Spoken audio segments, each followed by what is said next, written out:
presentation is brought to you by Smoooth Productions. What's going on, everyone? Welcome to a special edition of Smoooth Conversations, where the conversations are always smooth. It is your boy Smooth. That is Smooth with 3 O's. We're here on a Monday. Hope y'all are having an amazing Monday, a great start to your week. And yes, for those listening on Beat District Radio, like, wait a minute, what are you doing on Monday? No, it's on Thursday. Well, like I said, we doing this special tonight because I have someone here who I've known for quite some time and here to catch up. But before I do that, for those watching, tuned in for the first time, thank y'all very much. I truly appreciate it. Get them likes, get them shares going. We want to get as many people tuned in to this incredible episode that we're about to have on Smoooth Conversations. I am a DJ, host, MC, producer, engineer, anything about production, I make it happen. That's what Smoooth Productions is all about, man. So from photography, videography, everything, you name it. If I don't know it, I'll learn it very soon. So once again, Smoooth Conversations, this is all about getting stories told. We always see people doing amazing things, whether it's on TV, on the radio, on social media, online, whatever it is. But we never get into that journey, their reason why they do it, where they came from as a kid to what they're doing present day and what they plan to do in the future. This isn't about no shade, nothing negativity, no negativity at all. It's all about just uplifting and staying positive and bringing more positivity into these airwaves. And that's what Smoooth Conversations is all about. I truly feel like this is my ministry. This is something that I've always wanted to do since I was a kid. And I have the opportunity to do this right now and to have y'all watch and tune in. I appreciate it. And it's all about just being transparent. We need that transparency because you never know who's watching, who's tuned in, and they can maybe relate to a story, a situation that a guest that I've had on the show, like maybe tonight. They can be inspired, they can be touched, they can be motivated, and be able to say, man, Smoooth Conversations really hit where it needed to hit. So that's what this show is all about. But before we continue on, let me go ahead and have y'all right now scan that QR code or go to smoothproductions.com. Once again, that's Smooth with 3 O's. You'll see on the top left, Smooth Moments. Y'all need some amazing photography, videography, some drone services done, QR code or smoothproductions.com. Also, I have the Platform Sports Talk Show Network. It will be 9 years coming up consistently every Wednesday, 7 p.m. Central Standard Time, every first Wednesday of the month. My guests may know about this show, Ladies Night, every first Wednesday of the month. And then every last Wednesday of the month, you have the Man Cave.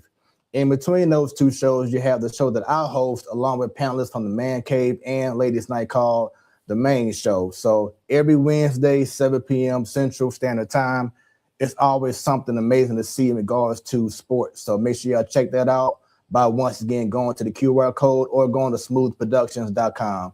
As I said before, we have KBDR, Beat District Radio. It is the only Black-owned radio station hailing from the city of Ferguson. So make sure y'all go ahead and show love. Go to the website, beatdistrictradio.com, or download their amazing app, whether it's on Google Play or on the App Store. High definition. The quality is amazing. The website continues to grow and expand. We have so many great shows on the station, from this show here to amazing DJ shows to a comedy podcast, teen radio. We even have a gospel podcast. We have so much going on. So for those who don't know about it, KBDR, Beat District Radio. If you don't know, now you know. Speaking of the station, y'all want to place an ad, promote your business, whatever you're doing, Or if you want to sponsor one of the many shows on KBDR Beat District Radio, shoot us an email at info@beatdistrictradio.com. Once again, info@beatdistrictradio.com. So for instance, I could be like, Smooth Productions is brought to you by your company. Boom, just like that. Or throughout the day, you want to go ahead and have an ad placed midday, morning, evening, whatever it is, make that happen. Once again, info@beatdistrictradio.com. Now, the time is here. The reason why some of the newbies who's tuning in for the first time are tuning in is because this woman here, who I've known for a couple years now, but yeah, I saw the promo, but I'm gonna say it again. She is a mother. She is a wife. She is a actress. If y'all didn't recently see Complicated Christmas, what's wrong? I'm just saying, what's wrong with you? She done some modeling. She's done some music videos. I think she just did some recently with a local artist. Talk about that. But she's a woman of many talents. She also is a physical trainer. She, make sure y'all get fit. Make sure y'all feel good, feel healthy. She has her own herbal line, and the products are amazing. Just look at the beard, y'all. I haven't stopped using her stuff for the last 2 years, man. The product is amazing. We're gonna talk about that and so much more with someone who I consider call my little sis. It's the one, the only Countess Danielle. And what's going on, sis? Hey, Smooth, what's going on? She said, hey, Smooth, what's going on? It's great to see you. You too. Thanks for having me. Man, it's my pleasure. So we got to go ahead and do a backstory on this, because I want to share how you and I officially met. So I brought up Ladies Night. Okay. So at the time was when Coach Brittany Willis was on the show. And I was, I always tell them, I said, hey, ladies, on your own, if y'all know someone that would be great for, the Ladies Night Sports Talk Show, let them know, connect them with me. Let's make it happen. So Brittany was like, well, you know what? My girl who be doing my hair, she know a little something. So I'm like, oh, okay. So she, I guess we exchanged information. I asked her, so hey, my name is Smooth. This is the part of Ladies Night. I'm the producer, the whole nine. I just need your information. So you gave it to me. I'm like, okay, cool. Not knowing that, it's more than just sports about this one, but I didn't know. You know what I'm saying? I'm being introduced to it. And then to find out that, you're a woman of many talents, and it was a great episode. And then after that, we still kept in touch. I followed up with you. I think you reached out to me about wanting to learn more about StreamYard and other things. So, we just gradually just, once again, became tight, became real cool. Then, if I can recall, the guy, Tori, he came in town for the sports talk show that I have. Once again, the Platform Sports Talk Show. And he was right here in this room along with my panelists. And he told me afterwards, because he was in town originally for his comedy show that he had at, what was the Helium? The Helium. There we go. So then not too long after that was when I think you reached out to me like, hey, can you hook me up with guy? Because I heard you coming in town. Because you also had at the time your podcast, Not Your Average Therapy. There we go. See, your boy knows. And you had him on the show. You also had Coca Brown on the show. You had also had what's his name? Damon Williams. Damon Williams. So you doing your thing. Yeah. And I recall after the show, excuse me, not after the podcast, but I saw you at the Helium. Great show, the whole nine. Yeah. And then I recall another time I was with my wife. We was in, I think we was, I can't recall what state we were, but we was heading back to St. Louis. And I was telling you that guy Tori was coming back in town again. And what was so funny about that was that he reached out to me, not me reached out to him. He reached out to me like, hey, I'm coming in town, da da da da da. And I was like, And I remember that you had him on your show, and we were talking about that before, like, let's do something together. Yeah. And so I was like, hey, how would you feel about you coming on? Because this was before Smoooth Conversation was born. I've always thought about wanting to do Smoooth Conversations or just do a podcast, but I never had that umph to officially do it until Guy Torrey reached out to me. Mm-hmm. And I'm like, 2 days later, I believe, or 3 days later, Smoooth Conversation was born. Had this done, had this set up, reached out to you, and you was down to do it. So you came here, and that's where everything started. So a lot of the success for Smoooth Conversations, I had to also thank you, you know what I'm saying, for being part of believing in me. Because you could have just been like, no, I'm cool, I'm going to do my own thing, you know, whatever. But you took time out. So now we have the show. Great episode. It was. Great episode. I mean, we reached all different topics. Y'all didn't catch it, just scan the QR code or go on YouTube, Smoooth Conversations, and just put in Guy Torrey, and you'll see it. But he touched on a lot of different things, you know, like the Cat Williams episode on Club Shay Shay, talked about the industry, from the stand-up to him being want to get back to movies again. And he said, oh, you know what? I may not want to do any more acting, you know, and just the current state of comedy.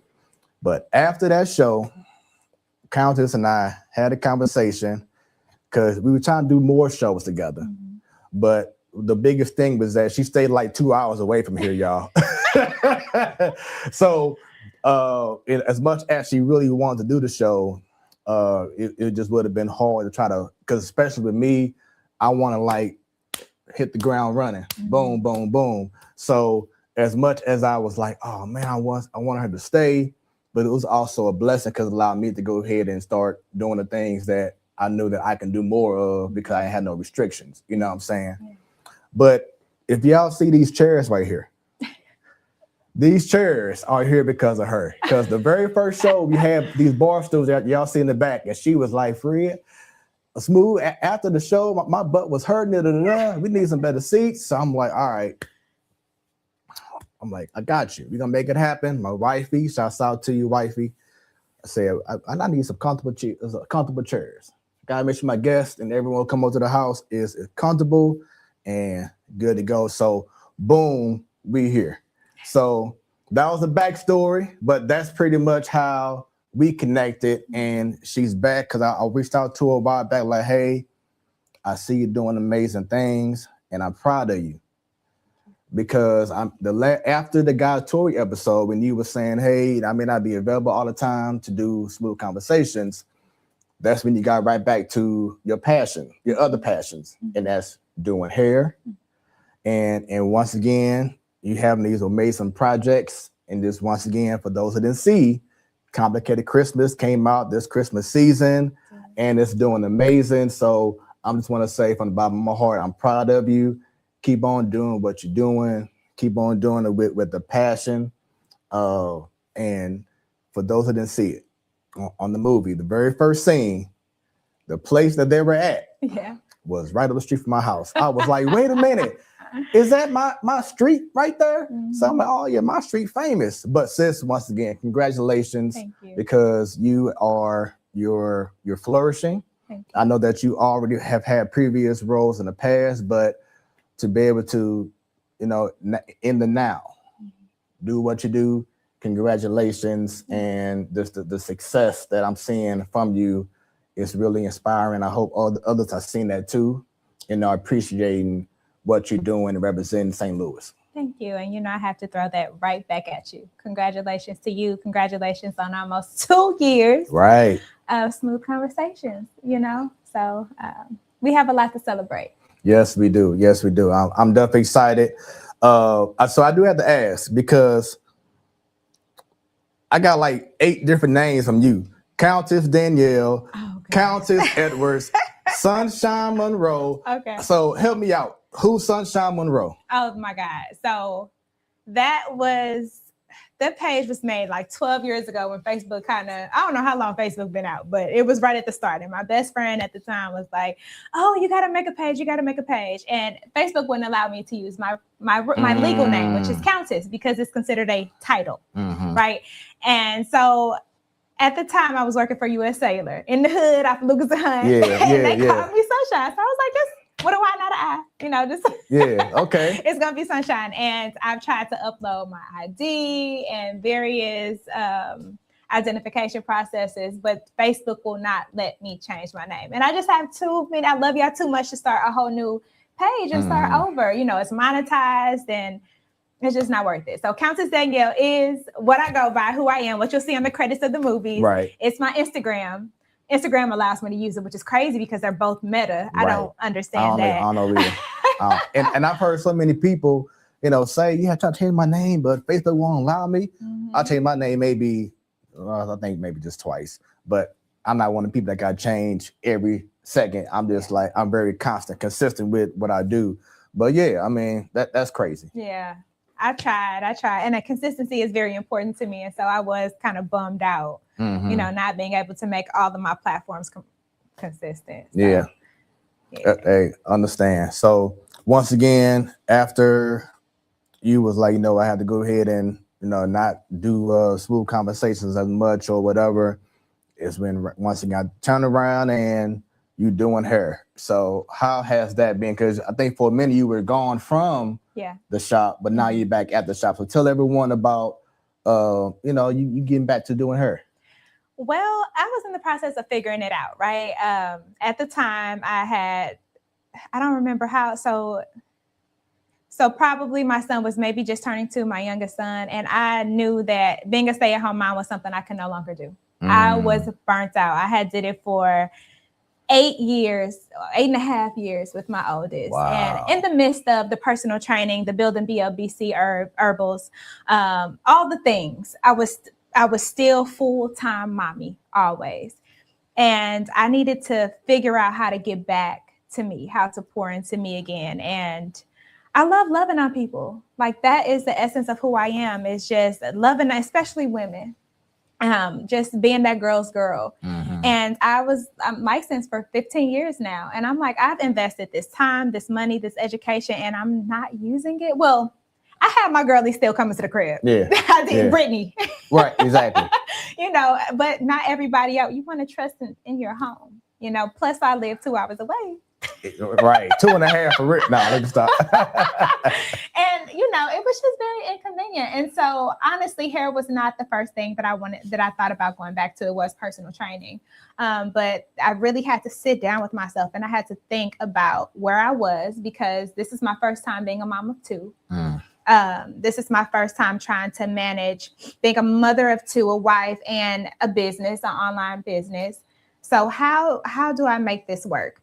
And I just kind of prayed, because everything that I thought that I was supposed to do just did not work out. And things don't just not work out for me unless they're not supposed to work out. Right. If you know, right. Yeah. And so I sat down and I prayed, and God was like, well, you have these products, you have these herbal products, you have your number one seller is your hair potion and your beard potion. Shout out to your beard though. Hold on. Shout out to your beard. So you need to tap back in. In my first experience in hair, I was in a predominantly white salon, and I just really couldn't be myself 100%. I couldn't do some of the services that, especially back then, we're talking about 11, 12 years ago. Right. And so I said, well, I want to be able to, I'm too old to be code switching every day. I'm just going to be honest. I need to figure this out. And a friend of mine that I went to high school with, Danielle, has a shop that my son and my husband have been going to for like 6 years. And I'm seeing this empty chair there, and I'm like, what's up with this? Right. And he was like, what you need? What's up?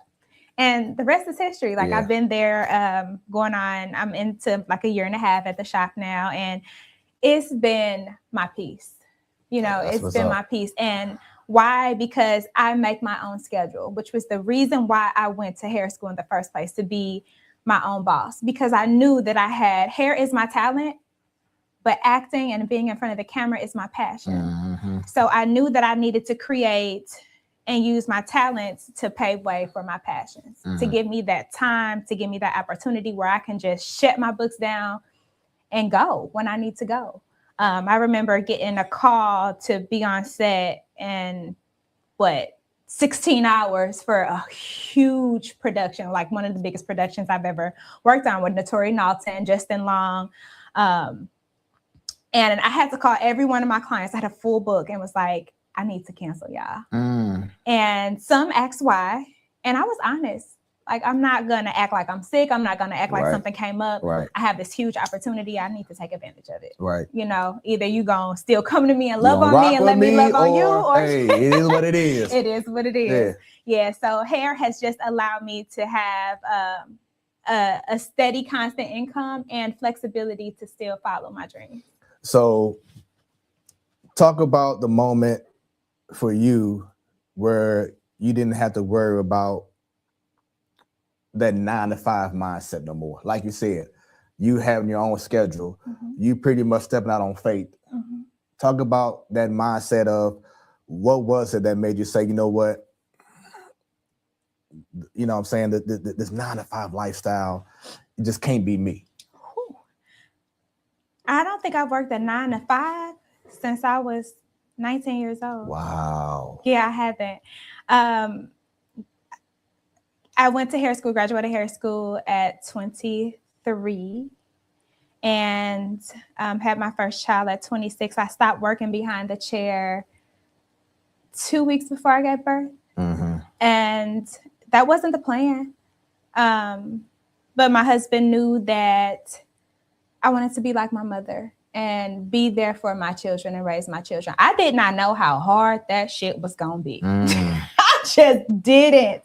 But it was my husband that allowed me to be there for our children, to educate our children. And because of that, like I have to brag on my oldest son.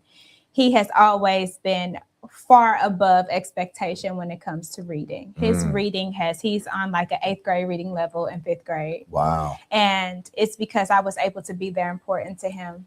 So I do have a little bit of guilt when it comes to my youngest because I am not with him like I was, but we put our heads together, my husband and I, and we said, okay, you have one living parent, I have one living parent, your mom, my dad. Bring and I tell her, my dad comes in the summer. Yeah, I recall His that. mom is here during the school year, and they love on and care for our babies while we grind. So when you said earlier that you were the stay-at-home mom, it reminds me of my cousin. Shouts out to you, Rick. He lives in Chicago. And as far as I can remember, from the time that he got married to his wife, Shima, shouts out to you, which has been over 20 years now, probably 30. Now think about it. She never had a job after that. Like they met at Best Buy, but once they got married, she would just stay at home, what they say, housewife. Yeah. So talk about that experience for you. Yeah. I know you said, hey, it's been 8-9 years, but it's time to get about this house and do more things. But talk about in the midst of it, how it felt for you to just be a stay-at-home mom. Because I know that, especially in the world that we're living in now, where income can be, it can drag relationships down. Yeah. So talk about that for you. Well, I can't say that I was always solely a stay-at-home mom. When I had my first child, my life literally went from 1,000 to 0. And that the first 2 years of just being at home with my child, I was like, I'm gonna have to figure this out. So I started bartending, and he will come home, and he always did the night shift. I just never, I was always so tapped out by the time he got off, because it's just me and this nonverbal little baby. And I'm like, I need some adult interaction, right? So I would go and bartend. I bartended damn near everywhere. Shout out to Nitty. I've done a lot of Nitty parties back in the day. And we're talking about probably 8 years ago. You talking about the producer, Nitty? No. Okay, sorry. The promoter. Oh, promoter. Nitty, okay, I got worked at Jay's. Jay's was probably my favorite spot. Shout out to Jay. He's back home now. If you know, you know. I worked at Mood was around then. Shout out to Tricky. And let's see. Where else? I can't remember where else, but there was a few places, just bartending. That's what led to me saying, okay, I need to get out. I need to have some type of me time. I need to have some type of interaction with adults. And then that got old because I'm like, okay, we moved further. That's what it was. We moved 2 hours away. I'm gonna keep that joke running throughout the program. So we moved out, and I just really got heavy into meditation and really heavy into physical fitness. And so I got my personal training certification with the National Academy of Sports Medicine. And that took off. Like if you would ask me then what I'd be doing now, I would tell you that I would have several properties up under Best Life by Count, and we'd be training different apartment complexes. So in my first 2 months of personal training, I landed a contract with Haven on the Lakes Apartments. Their COVID shut everything down, so it's probably under new management now, but they opened I did a boot camp there, and they said, okay, well, you can have our facility. It was a very beautiful facility. Just train our residents. Okay. They had 6 other properties. So I was in the process of hiring other trainers to work up under my training company. COVID shuts me down. And it's just like the rug was pulled out from under me, and I tried to do the online training. Online training has gotten so huge and so big, and I don't knock it, but I told y'all earlier, I want to love on my people. It was not personable enough for me, and it just didn't work for me, right? And so here it is again, when you think you know, and it don't work out, you sit down, you meditate, and you pray, and I just started talking to God, and he was like, well, you have these products that you've just been giving out to your people. Because I would just give out tea. I would give out oil, body butters. I would just give them out to the people who were patronizing whatever I was doing, and family. And I was like, God, I don't know how to make a product and bottle a product. And he was like, well, you got to figure it out. So that's how me and God talk to each other. Hey, whatever works. Whatever works. And but I do want to add this, because you were saying how certain things were happening, some things wouldn't. And I truly believe that there's a reason why God closes doors and open doors. I love to say that, because how many times, I love to use this example, but like how many times do we say in high school, oh my God, she is the baddest chick in the whole school. I want to get with that. Or, you know, ladies, y'all say the same thing about a dude, like, oh my God, I just want to whatever. And then 10 years down the line, you find out this person was doing this and living this kind of life, or look at you now, you're like, I'm so glad. I'm so glad I didn't hook up with so-and-so. So that's how I feel in regards to opportunities coming, or opportunities that you may be like, you know what, let's go, but then it shuts down. You be like, why? And you may get frustrated. You be like, why? Because I want this opportunity. I'm seeing so-and-so do this. I'm saying so-and-so do that. Why am I not in that position? But then if you think about it long term, God is trying to tell you, if you go down this path, you're not going to be the person that you wanted to be. You know? And you heard him say that, but for whatever reason, your want to be involved and whatever it is way louder than that little whisper that he's constantly warning you and saying, this ain't what you think it is. So trust in me and let me guide you. And I think that has been my biggest lesson, to surrender and to just trust God. And I'll share a story. I was trying to see about being on a sports talk show station, which is known here in St. Louis, and also one of the stations like the Beat, or it was like under Odyssey. So I applied for it, because I'm like, I'm ready for this role. I'm ready for the opportunity to do bigger things. You know what I'm saying? Not too long after I applied, first I got denied the opportunity. Like I couldn't even get an interview. And then a few months later, the station start doing budget cuts and start cutting like prominent figures that was on the sports talk station. And I'm like, man, that could have been me. You know what I'm saying? Leaving what I was doing to try to go all out for this. And then all of a sudden, oh, well, because of budgets. Yeah. And then I'm looking stuck, like, where can I go? Yeah. Same thing with the beat or whatever the other one was at the time. Applied, didn't get no word back. And then remember when they had that big old thing with Tiffany Fox and Shorty and Andrew, the morning team or whatever it's called. And like that was like a huge thing. It was so big. I almost auditioned for that. Really? Yeah, but some told me don't even, because when I saw who was involved, and St. Louis, it's already figured out. Yeah. And it is what it is. And which I'm glad you brought it up because a few shows ago, I had T Parks on. Okay. And she was part of, the audition, and she would tell me everything that was going on too. But then after that whole process, a month later, not that long into their show, what happened? The whole station. You know what I'm saying? So it's like, well, once again, at that moment, you're like, man, how come I can't get that break? Yeah. And that's why this show is so important. That's why I call this the most impactful podcast, because people, you're going to see feel at first heartbreak. Yeah. And be like, why am I getting shut down? Yeah. But there's a bigger reason. Just continue to stay the course. You know what I'm saying? Yeah. Keep God first, keep praying. Yeah. A lot of times we want to pray when things are bad, but also think about this, pray when things are going amazing too, but always keep God first in what y'all doing, because he gonna see us through, and we keep praying for it and asking for a sign, and God will like the sign been right in front of your face the whole time if you open up your eye, you know what I'm saying? But there's a reason why doors open and doors close, and as we're in this new year, we just have to have a fresh mindset in regards to how we approach, certain things. So going back, you just said something about St. Louis. You know how St. Louis is. So one of my questions I love to ask my guests, especially because we're in St. Louis, where it's always been said that we don't support each other.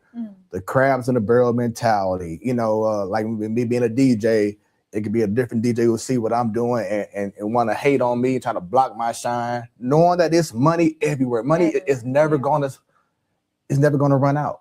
We can do this together. But from your perspective, talk about what it means when I ask about collaboration versus competition. Well, I think everybody just really, really wants to be successful at the end of the day. And sometimes it's hard to share that. And in some people's minds, it's hard to share that spotlight. But one thing that I do know is that we're stronger together than we are apart. So it's so lonely to work alone. It's so lonely to try to build what a successful business or a project is alone. And you can't do it without help. So I totally believe in collaboration, right? But one thing that I do know is sometimes people don't exactly know what they want, and I can bring that back to our situation.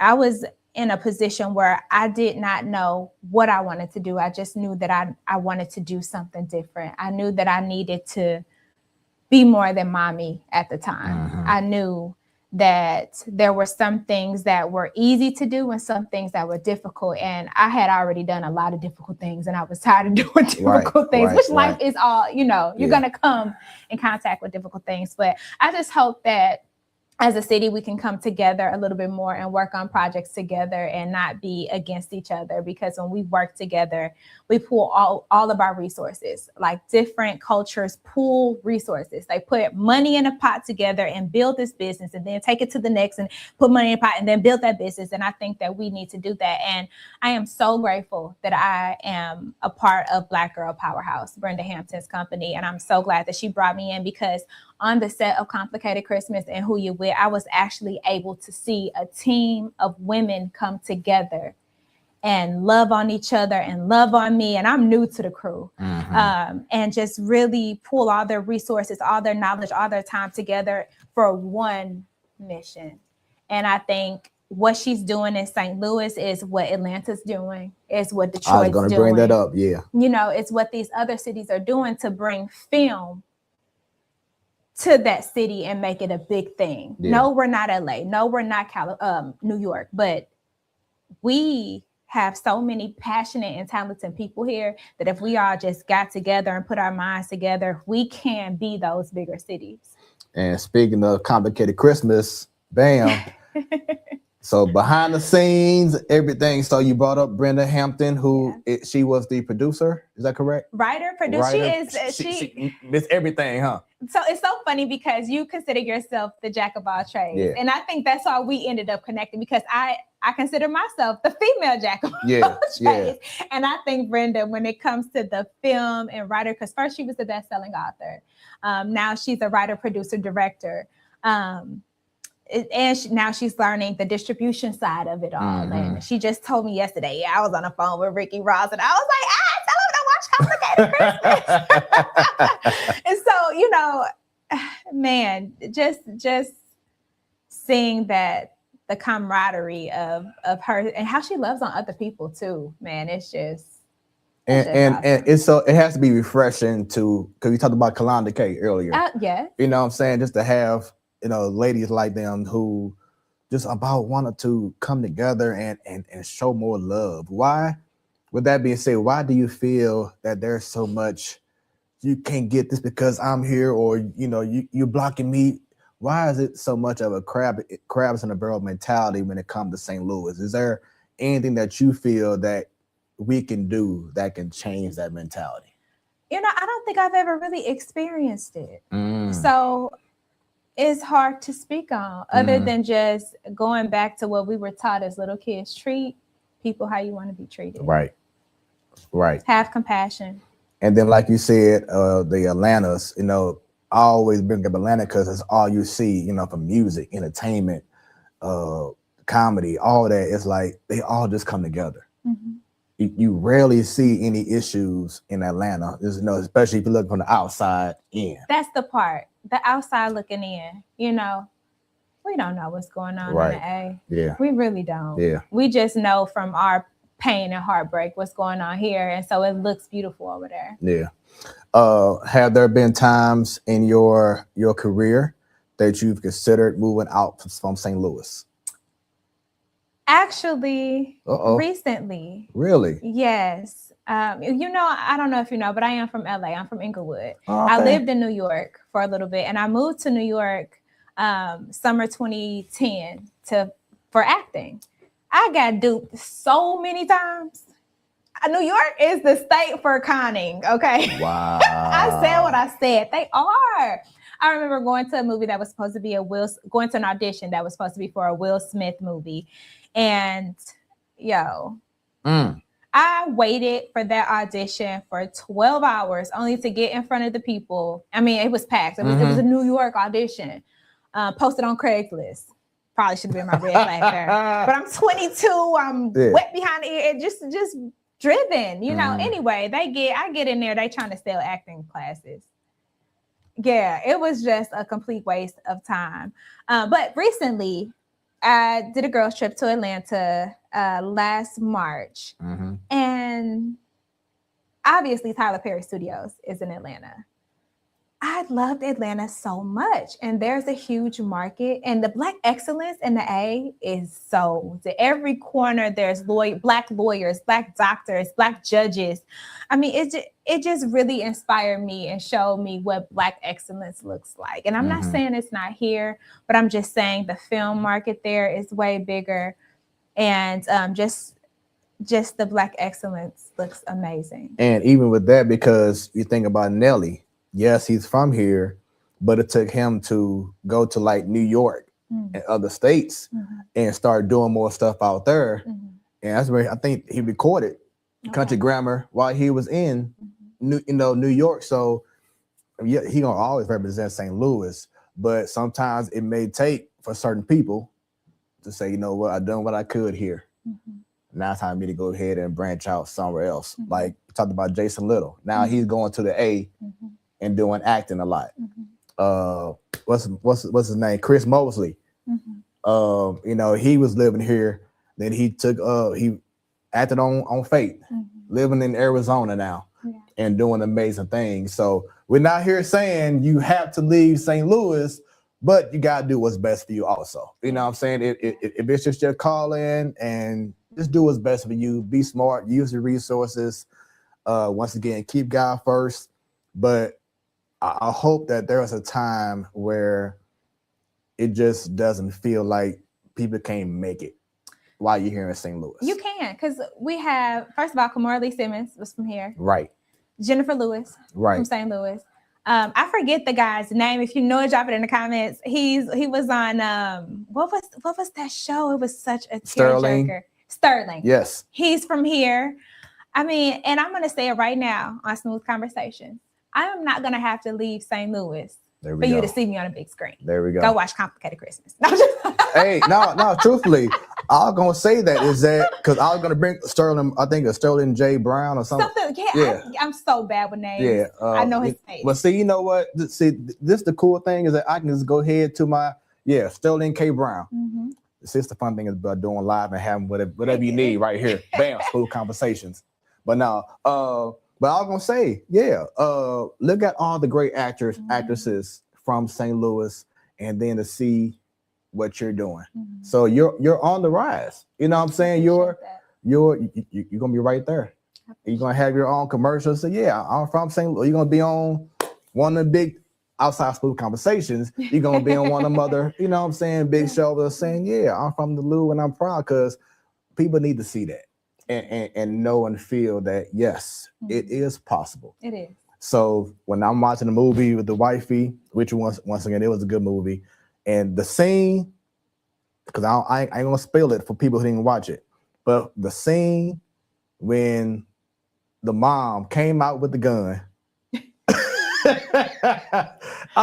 my wife and I was like, what just happened? What just happened? That was G-Mama.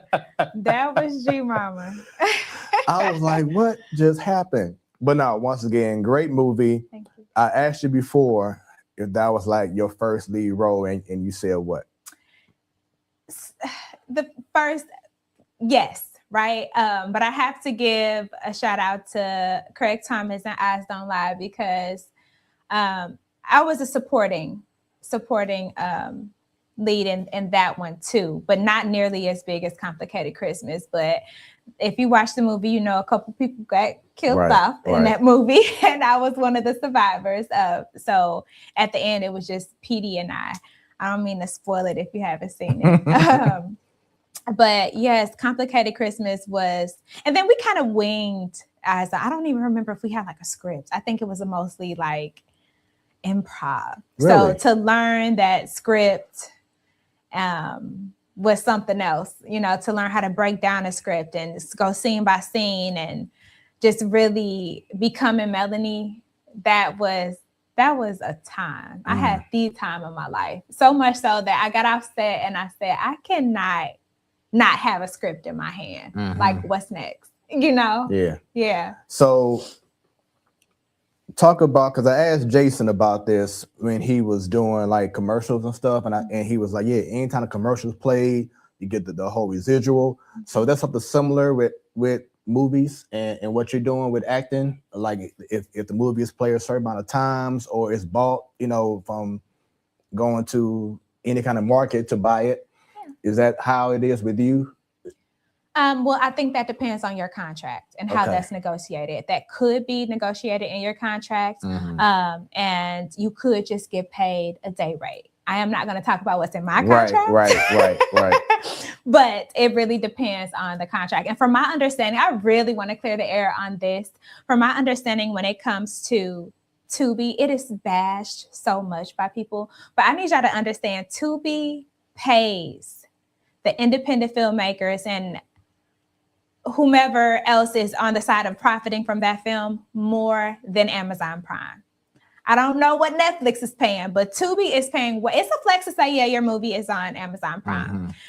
But Tubi is who's looking out for us when it comes to money wise. So stop bashing Tubi. Like they are really looking out for, they are really paying the independent filmmakers. So only reason I would say they bash it, not because of the pay, but because of the certain scenes quality, that they see. They be like, come on, how is the bully gonna just do, stuff like that? Yeah. So that's the only time they make, I feel that they make fun of it. But no, I mean, like you said, they have great movies. I saw, I can't recall what the movie was, but Jason was in it. But it was, I can't recall who the main character was. But it was a father, and he had like 2 daughters, and he just got out of jail. Oh my God, it'll come to me later on. But it was a great movie that was on Tubi, and it was shot here in St. Louis and everything. I'm like, but it's good for the city to be able to, like you said earlier, put a shine on St. Louis. Yeah. So support. You know what I'm saying? Support. And that's what we need. We need y'all to go watch. We need y'all to go share. That's how, if you're not in the productions, that's how we become one. That's how we get out of the crabs in the bucket that you mentioned, is to support, share it, talk to your friends about it. Go watch it, watch it, go watch it, go watch it. Check it out. Let's go. Once again, this is Smooth Conversations, where the conversations are always smooth. We encourage everyone right now who's tuned in, leave comments. Yes. Leave questions. If you have a funny story about Countess, let us know right now. And if I approve of it, it'll be on the screen. So we want to interact. We want to shower this woman with all the love that she deserves. Why wait till she can't smell them or see the flowers?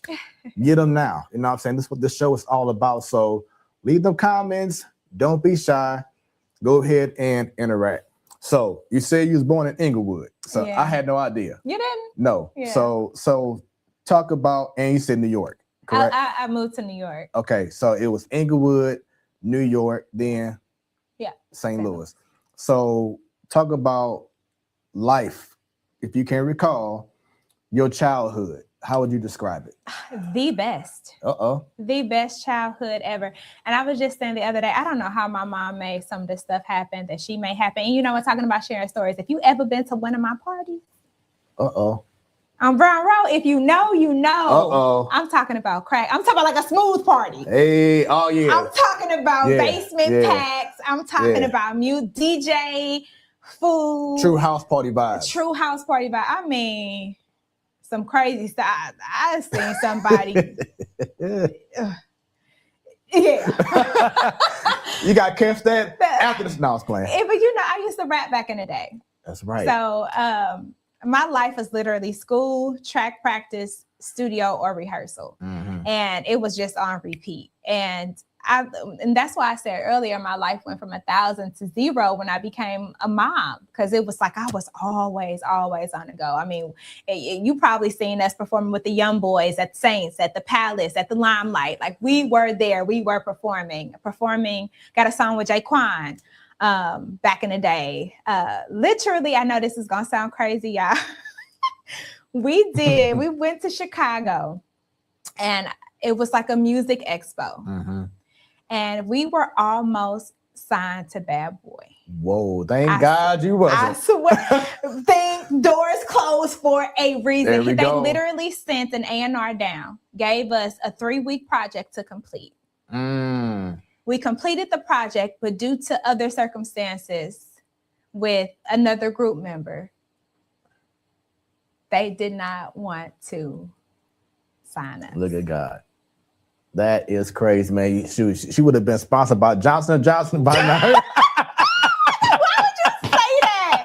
But literally, and when all this stuff came out about Diddy, I've never met Diddy or never been to a Diddy party or anything like that. But that was that you got me tearing up a little bit, like happy tears, because it was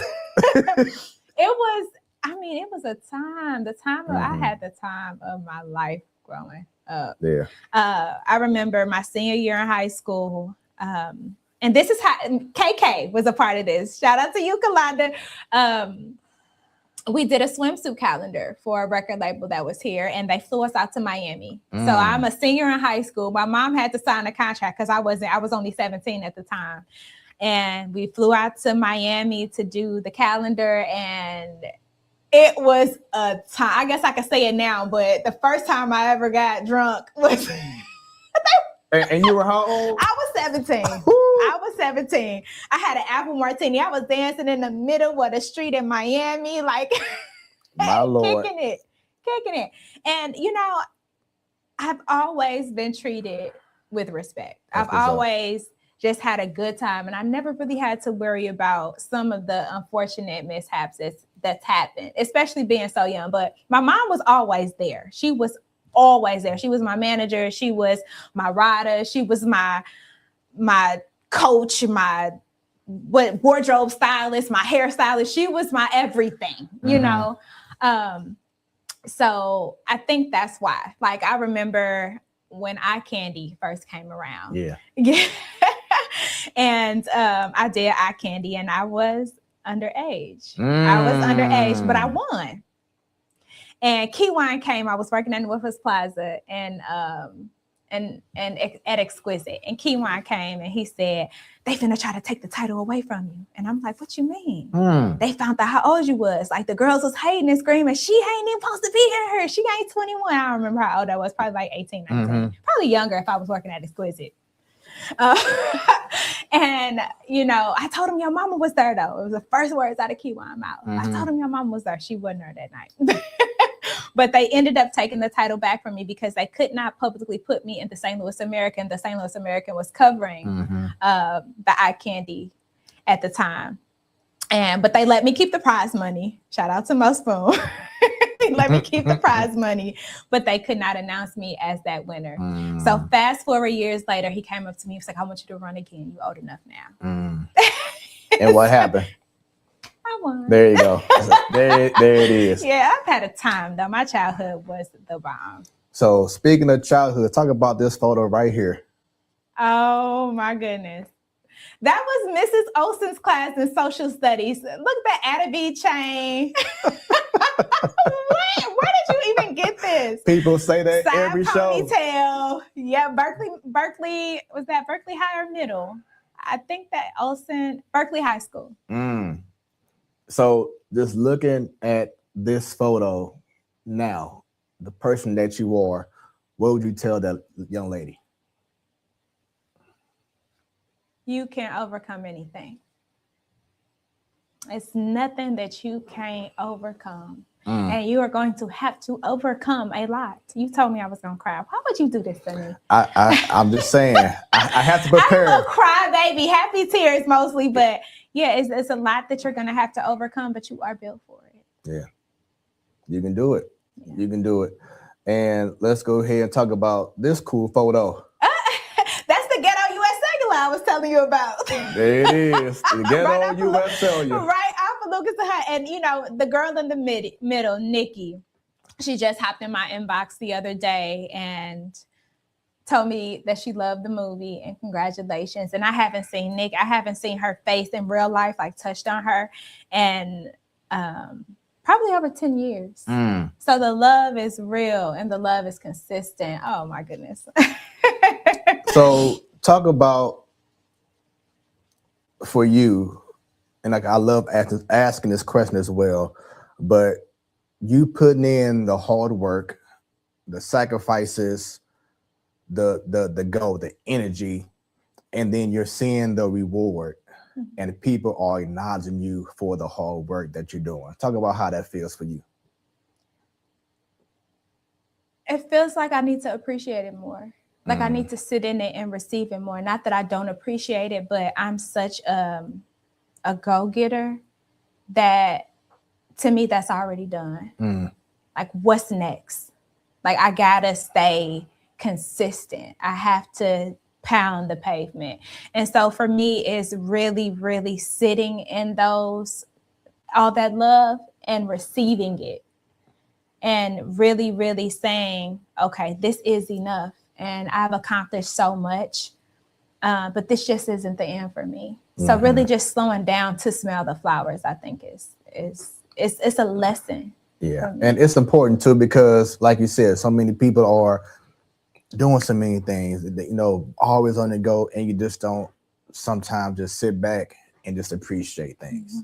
You know what I'm saying? So definitely important. But continue on with these photos here. Oh my goodness. Look at this one.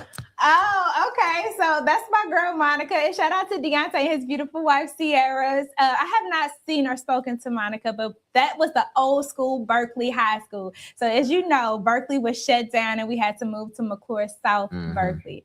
But Monica, I was picked on a little bit. Like in middle school was my toughest years. Really? But Monica just put me under her wing. As you see, she probably got me and like, this is my little sister, so y'all better not F with her type stuff.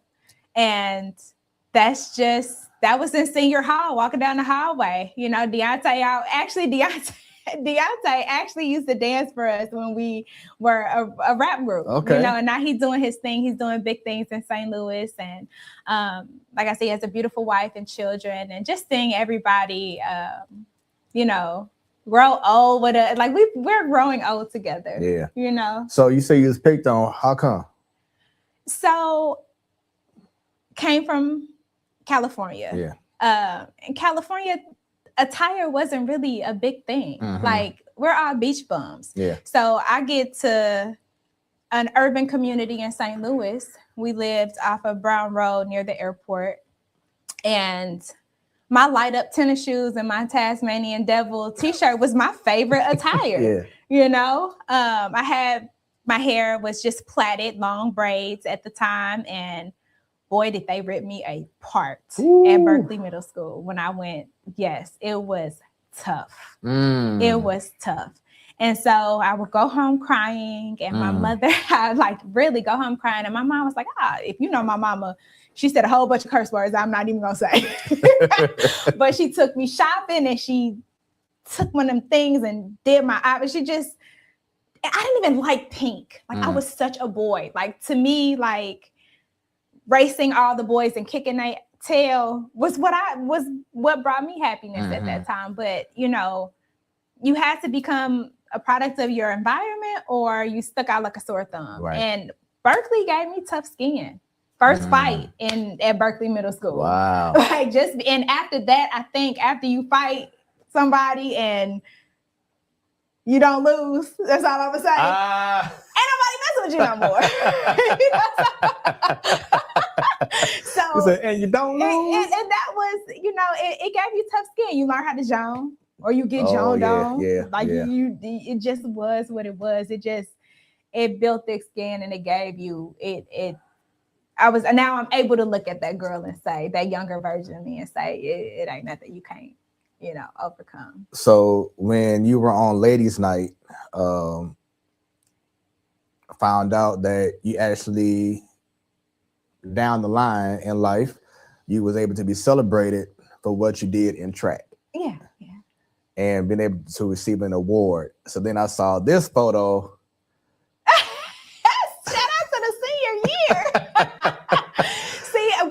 Still trying to accomplish this 16-year-old body. I don't know, but those are my hang-ups. So how many medals do I see there? Is that 2, 3? I have a whole bunch of them. I gave it to my oldest son. He has them hanging up in his That's what's up. That's what's up. What was your specialty meet? I know I was a sprinter. You know, and I would race anybody still to this day. Ooh. I'm sorry, I said that with my chest. Right. The Berkeley came out. No, open 1, open 2, 4x1 and 4x2. Okay. But you know, it's such an honor to be able to look at this, right? Because doctors told me I would never run again. Why? I broke my back my sophomore year in high school. And I wasn't able to run that year. And to still make it to stay off of that injury after hearing doctors tell me that, man, when I say I've overcome a lot and I started young, it's a lot of stuff. And is it safe to say to encourage young ladies to consider track because it will get your body right? You know what I'm saying? Yeah. Like it will get you toned. Yeah. And I mean, for the long haul, you know what I'm saying? Like, look at you. Well, because muscle memory is a thing. Yeah. And for whatever reason, my body taps into conditioning. I was just whining and to my husband, like, I've been slacking on my workouts. I've been slacking. And then tracking is so important. Yeah, I track everything. Go back and look at your Apple Watch log and just track, because that's what saved me from being too hard on myself. And I looked and I was like, dang, okay, this is in alignment with what I was doing last year. I'm not really slowing down. I'm just in a different season. And honoring the season that you're in is so important, and not applying that pressure to force things. And I know that my body, as soon as track season hit, I ain't gonna tell you how old I am, but as soon as track season hit, I know that I'm just gonna bounce right back into my routine. Yeah. It's never failed. Run track, hoop, and then sports builds character. Yeah. It teaches discipline. It teaches teamwork. Yep, I agree. So you get done with high school. What college did you go to? I did not go to college. Oh, yeah. What happened there? Modeling. Modeling was going on. You talking about something like this? Modeling was going on. Yeah, modeling was going on. And I was really in it. I was really in it, and I didn't have anything that I really wanted to study. I just knew that entertainment was where I wanted to be. Yeah. So once again, folks, we're not here to encourage you, don't go to college, but we're also saying that there's more than one way. Yeah. You know what I'm saying? Once again, as long as you're taking a positive approach, doing positive things, once again, keeping God first, the sky's the limit. I didn't go to college after high school. Yeah. I ended up attempting med school later in life, which was the hardest thing, because I am so obsessed with the human body. I am so obsessed with learning about the brain. I'm so obsessed with, you could ask me any question about just physical fitness, macros, calories, vitamins. Like, I talk vitamins and health with my hair girls, because it's vital for hair growth and good skin and healthy nails. Like, it's vital. So I thought, okay, let me go maybe get doctor under my name. I suck at math. Why did I think I could do that?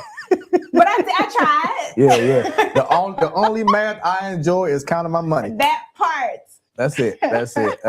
My daughter, she loves math. Yeah. She didn't get that from me. I'll say that now. She didn't get that from me, but she loves music. She loves to now perform, and like she's like a little dancer now, doing being on the dance team and stuff. So she's holding that down. And one thing, she loves music. She loves Michael Jackson. She got that from me. So I'm cool with that. But the math part. Like, she be talking about algebra stuff. Don't ask me no questions on algebra or calculus or none. No. Okay, I learned that in math, because my oldest is a fifth grader. I am not smarter than a fifth grader when it comes to math. Yeah, let's write an essay, baby. I fail, but something that I did notice was you had a knack, from what I'm seeing here, for the Passion Wonder model. It's like all I see are these photos, and it's just like. It must have been natural for you just to want to get into it. That was not a modeling photo. Yes, that was. Look at you holding. I was actually in Miami. Holding the pillar. My best friend took that. I am Naomi Campbell. I'm Tyra Banks up in this thing. But it seemed like it just came natural for you to, you got the pose going on, whatever. But it seemed like modeling, it was like, duh. Do you feel like that was for you, or like what made you get into the modeling? It's performing. That is, but what made me get into modeling was track. Actually, it was track. After the car accident, I had to wear a body brace for 6 months. And like, you could come and just like knock on me. Like, actually, kids at school did that. They would come and just knock on my brace. And I think any brace that you wear is going to make you smaller in that area. And so I kind of got reshaped in a way, if you could, because I did have a very track body, right? Which could be almost kind of boxy, like muscly, very muscular abs. But the brace kind of shrunk my waist, if you will. And it wasn't tight, or it just did. And so I remember being on in track at a track meet, and one of the Lindenwood University fashion majors' sister was like, "Would you want to do a fashion show and model for my brother?" And I'm like, "Yeah." Didn't know what the hell I was doing, not even a little bit. But he ended up being a really big thing. He ended up passing away.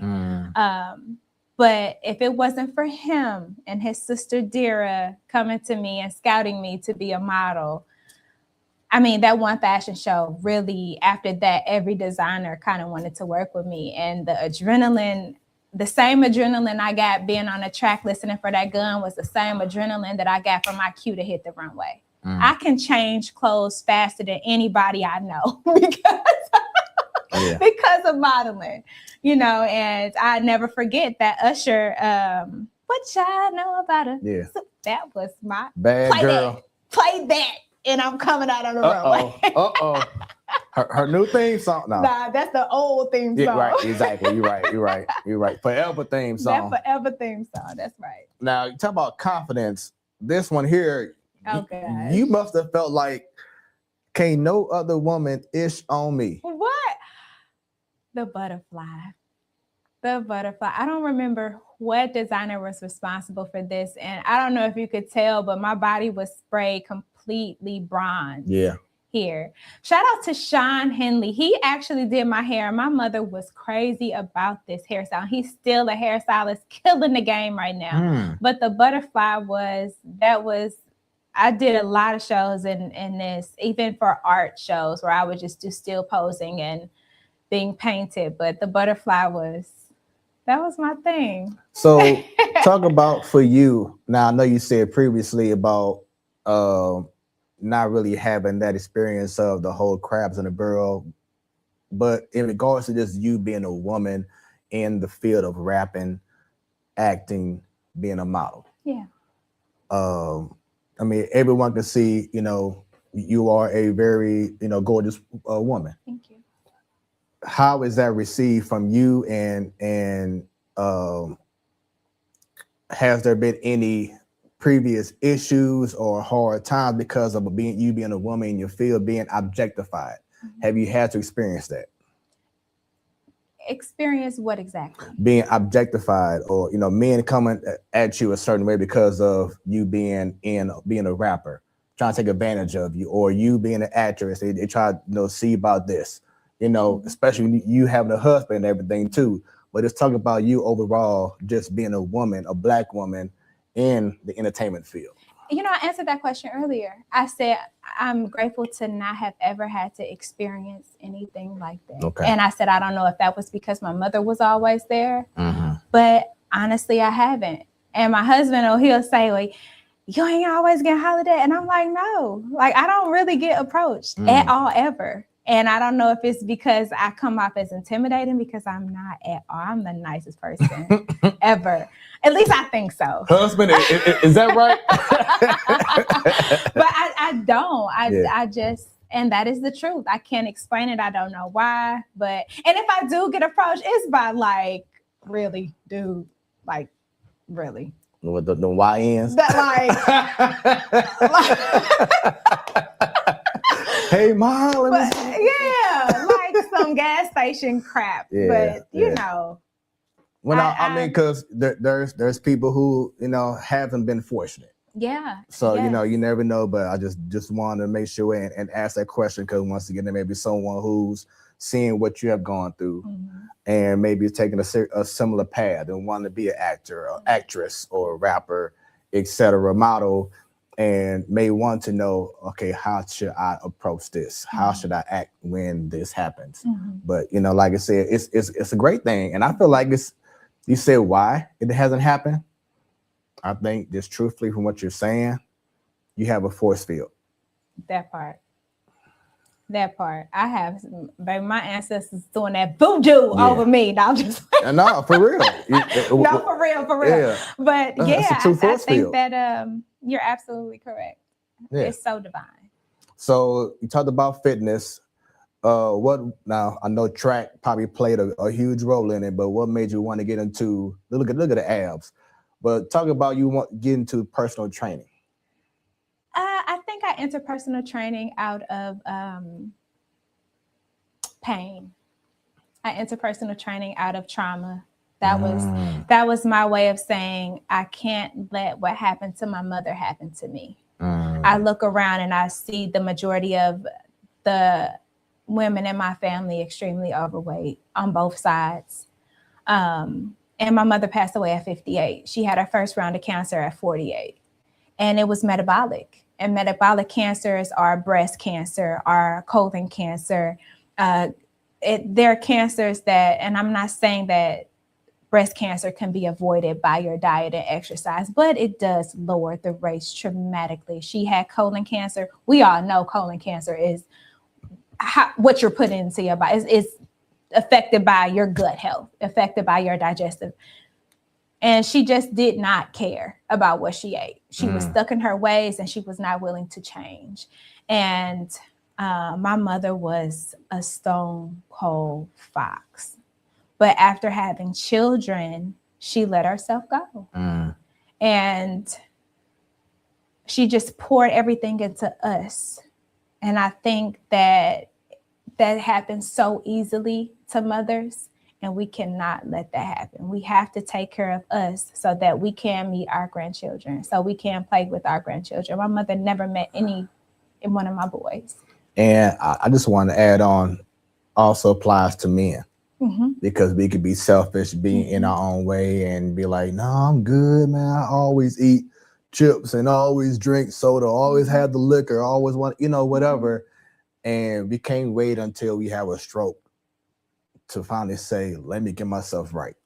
Because not everyone can recover from having a stroke. Nope. How many times do we see, young black men or, men in a 40s to 60 range, heart failure, So it's definitely important. So, not just for the women, man, but for the men, we have to start prioritizing our health. Yeah. And, it's something else, too, that I really have to share. My very first entrepreneurship endeavor was becoming a model. And that's when I felt like I was too old to be on the runway. So let me teach it. And so I had a class where I taught runway, I taught interviews, I taught, I had a makeup artist and a photographer come out and talk to the young ladies about everything that it took to model. But we started the class with a very important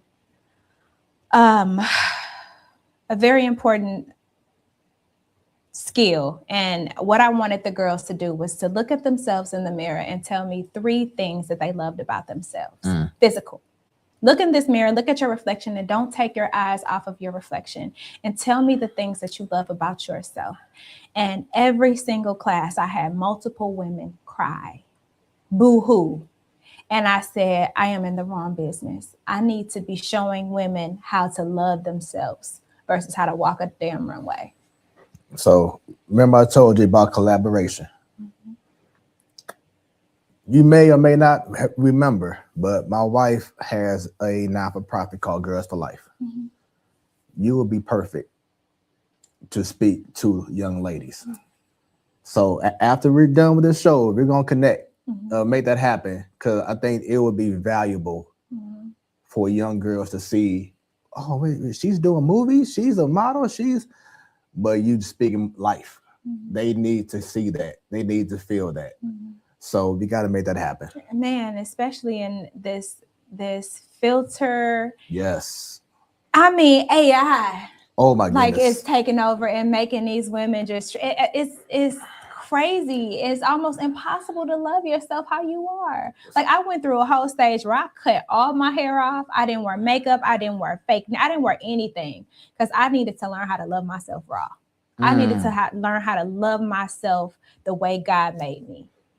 And then once I felt like I was ready to tap into my femininity again, not saying that I wasn't feminine then, but just tap back into the fashion and, all the things that we love as women, I needed to love myself raw first. That was so important. And so you brought up the AI, so it has its advantages. You know what I'm saying? Like on your phone, you can go like, hey, Gemini, or hey, whatever, and get a lot of things, or it'll help you out with, resumes or whatever. But then you have those where I feel like eventually it's going to happen where celebrities, sports entertainers are going to start suing someone because you're using their image and likeness. Mm-hmm. I'm sure it's already happening. You know what I'm saying? Mm-hmm. And so, yeah, AI is one thing, but something else that you brought up about women loving themselves. Mm-hmm. How do you feel about the whole BBL culture? You know what I'm saying?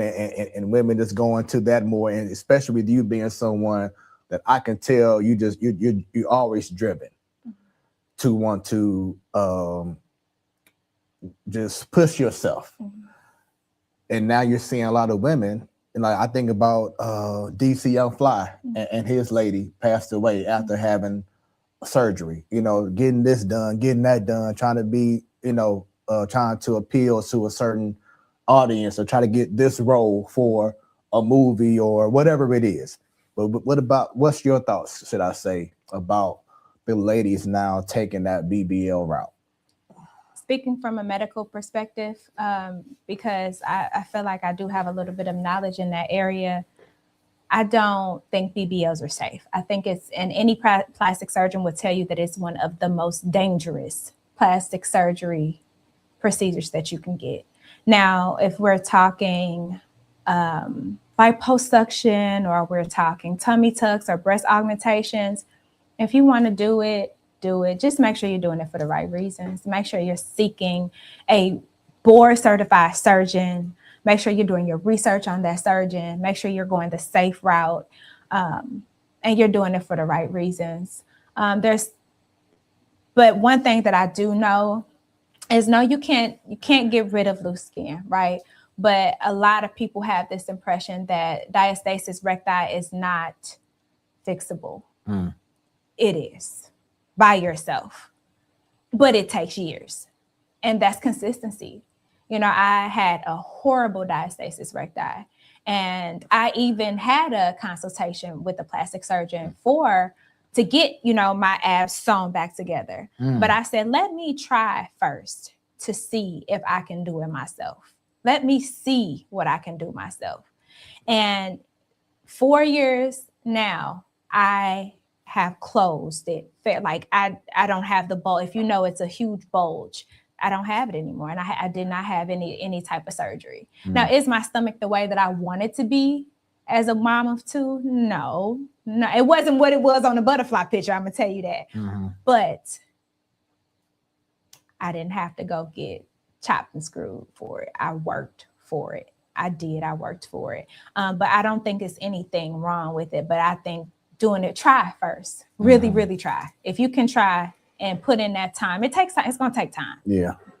Try. And we're living in a society where patience is not as strong as it used to be. Oh, yeah. I worked out for 9 months and I can't. 9 months is not going to do. You were pregnant longer than that. Yeah. Like you can't fix it in 9 months. And you had no muscle built prior to that.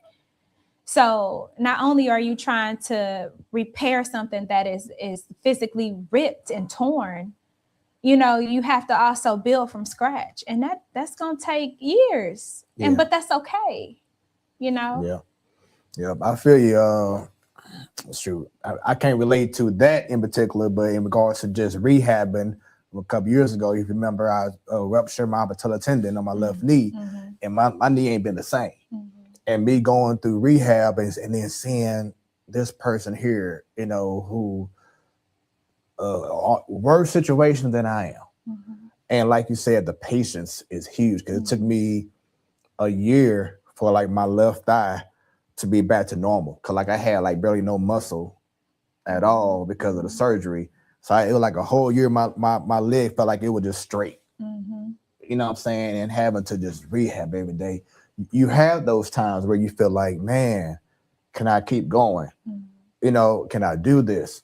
Can I get back to myself? You know, now I'm not 100% how I was prior to my injury, but you know what I'm saying? The rehab, it humbles you. So like you say, in regards to ladies who just want to take that quick, okay, this now I want to get, I want to like Megan Thee Stallion, so let me go ahead and like you said, be smart about the decision that you're making, because it can alter not just your life, but then look at who you left behind. Absolutely. You know, so which takes me to this. You brought up earlier about you getting into the med field and the science and everything. So is that why you want to get into the herbal? Yeah. So modern medicine just failed me so many times. Like I'd go to the doctor, and I'm not knocking doctors. We need them 100%. But there have been a whole bunch of times where I was misdiagnosed. And I was just given a prescription to take something just for something as simple as allergies, but you didn't do an allergen test. You know what I mean? And so I said, well, let me figure out a way for myself. Let me go back to how my ancestors were healing. What were they doing? And so I would spend a lot of time at the library. I mean, I love to read. And I would just get books, and my husband would buy me books, and I would just study herbs, you know? And that was just what I was using to, you know, it wasn't doing any over-the-counter medications or anything like that. I was strictly using herbs. Now, to be honest, if one of my kids got really, really, really sick and their fever wouldn't break, I wasn't about to wait on, you know, because when it comes to herbs, you have to take them consistently, and you have to be consistent, like with any antibiotic or any medicine. But if my babies was having 100 and something fever, I would give them Tylenol. I'm not perfect, you know, and I didn't want to risk it with them. But if it was myself, my husband would be so mad, like, why aren't you just taking it? And I'm like, no, just give it time to work. And it was never a time where herbal remedies really didn't fail me. Like they always came through. One of my favorite teas is the period relief tea. It works. It stops bloating. It stops headaches. It helps with the cramps, but you have to take it correctly. You start taking it the week before your cycle, and then you increase your cups while you're on. I remember you telling after the show when we had the ladies' night. I remember you telling the ladies about that. So tell everyone, for those who may not be aware, about your herbal line. Well, BLBC Herbals is remedies. It's natural remedies made from the earth. My number one seller is my hair potion. Hair potion has been around. We're coming up on 6 years for BLBC. And it grows the hair. It's stimulated with and infused with natural herbs and natural essential oils. And that's my baby. You can pick it up at the City Beauty and Barbershop, or I can ship it to you. The same thing with the teas. I have a detox tea, a period relief tea, aphrodisiac sex tea that helps with healing reproductive health and increasing stimulation for sexual arousal. And I have Tangible, which is a body cream / butter that helps to alleviate eczema or dry skin, or it could just be used for everyday use. My mailman loves it. He loves Tangible. I mean, it's so funny. He'll text me like, can you put one in the box for me? Like, I got you. It's like a drug deal. I feel like sometimes put it in the box. But as I said before, the beard product is amazing. I've been using her herbal beard potion for, I believe, over a year consistently. He'll order them in doubles. Yes. I appreciate you. I want to, because I want to have to do it every 2, 3. I want to have enough for maybe a year. You know what I'm saying? Matter of fact, I'm gonna have to go ahead and possibly put in another order real soon. You should tell me bring you one. and I meant to do that. Truthfully, I meant to say, hey, bring it over. Maybe I'll meet you halfway, like an hour away, and get something from you. But no, fellas, I've been telling my barber, because they be like, you go to the barbershop? Yeah, for my lining or whatever, or my beard. But I'm like, I'll be telling them, yeah, man, get that, my little sis, she got the herb. So I'll be plugging you. You know what I'm saying? I wholesale it. Yeah, so I have a lot of locticians and braiders that wholesale it and make their own money. So if you want to make additional income and sell hair potion on your own, after you purchase it from me at a bulk price, you price it however you want. Prince Beauty Supply sells it. They're one of the wholesalers. So, hey, you want to make some money, holler at me. So talk about that, your drive. Because that's all I've just been seeing from you and hearing from you. You just have a drive. Where did that come from? God. Okay, that's I mean, because just people, just like you said about the reason you got into personal training was trauma.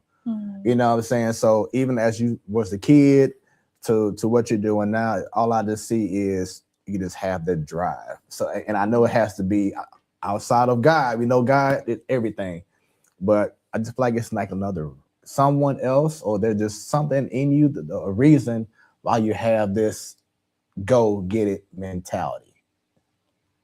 I don't want average. I want magic. I don't. The sky is not the limit. Your mind is. Yeah. You know, I just always, there's always more, there's always bigger, there's always better. And it's a flex to say you got it yourself. You know, not that you can do it yourself, because you can't. Yeah. You know, but it's a flex to say I didn't stop. And the only way to get what you want is to not stop. And who helped you along the way in regards to knowing how to handle business? Mistakes. Failing. Well, I wouldn't even call it failing, but you have to do it. I remember when I first did hair potion. I said, I'm gonna make sure these labels is right. I'm gonna make sure they waterproof. Did not know I needed to oil proof for oil.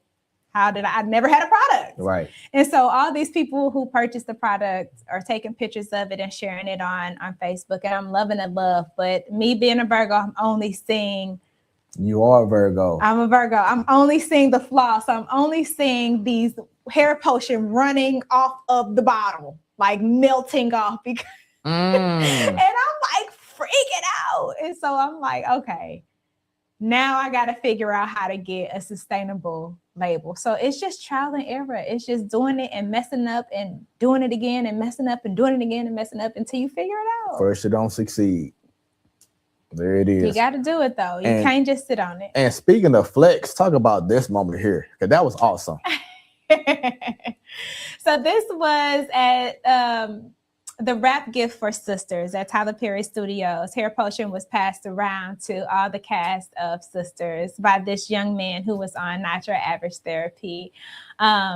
So the goal is to not get hair potion at Tyler Perry Studios, is to get me there now. Hey, there you go. Now you can't hold Countess like she's holding that bottle, but but she can be there and make things happen. So yeah, that's awesome, man. The wife and I, and I'm sure a lot of people who's tuned in love them some sisters. Yeah. The highest BET watch show. You know what I'm saying? So amazing. But yeah, to have Danny, what's the name? What's her real name? Mignon. Yeah. I'm about to say filet. I'm like, I'm so bad with names. I cannot believe I remembered that. Yeah. So I did. That was the only one I posted. I did have some of the bros cast. Okay. That has beards, and they had some of it. But yeah, that was the best photo. So I'm like, let me just post that one. That's what's up. So going back to the acting, what was it that made you want to get into that field? So it's funny. Remember when I came to you and I was like, can you teach me about StreamYard? And I started natural average therapy. Yeah. Well, this is not the beginning of it. This was the rebirth of it, rather. Natural average therapy was my way of saying I'm ready to get back in front of the camera.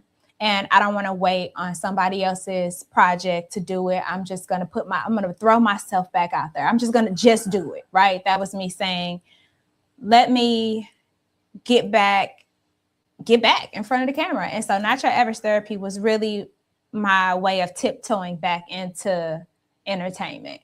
But what made me get into acting? I mean, I think it was just all in alignment with the modeling, with the rapping. It was just entertainment. Performing is my thing. Like I didn't like recording when I rapped at all. Like I didn't like writing. I was horrible at writing. I could give you a really good hook, but don't ask me to write no whole verse. Right. But when it was time to go on stage, that was a different kind of beast that came out of me. So it's just really performing. And I could watch like one of those shows where, like a competition show or something where there's performers, and I would just be sitting there crying like a baby. And not sad tears. I'm not sad. I'm just happy to see people doing what they love and doing it to the best of their ability. That right there will snatch the tears right out of me. Like I just love seeing people follow their dreams. And I believe that you said before that you have an agency that you're under. Is that correct? Mm-hmm. So how did that come about? Was it someone that reached out to you, or you reached out to them? How was that able to marriage to come together? Because it seemed like ever since then, that's what has propelled more success that's been coming your way. So I knew that I could not do it alone. Yeah. I knew that I needed proper representation. I knew that I wanted to take it to another level, past the regular St. Louis free work. It was time that I got paid for what I was doing. I had been doing free stuff for a long time, and some paid and some other like incentives like clothes or whatever the case may be, free access to certain events. But I'm like, at this point, I'm a professional and I need to be represented as such. Mm-hmm. And so Jason Little assigned to West Model Management, and they are one of the biggest and best agencies here in St. Louis. And I said, just let them know about me, Jay, and I'll make sure I kill the audition. And so I picked the Fences monologue with Denzel Washington. Yeah. And Jason helped me prepare for it. He's a really good acting coach. I've been telling him, Jason, teach it. Like like this is, you have so much to give to other people when it comes to teaching acting. And I performed the monologue for him, and he was like, okay, Count, this is what we need to do. He said, you're saying it just like her. I need you to not act like her, but to use what she's saying and really feel it and speak it like Countess would speak it. And that was the turning point for learning how to act for me. Like when you're acting, you're doing it wrong.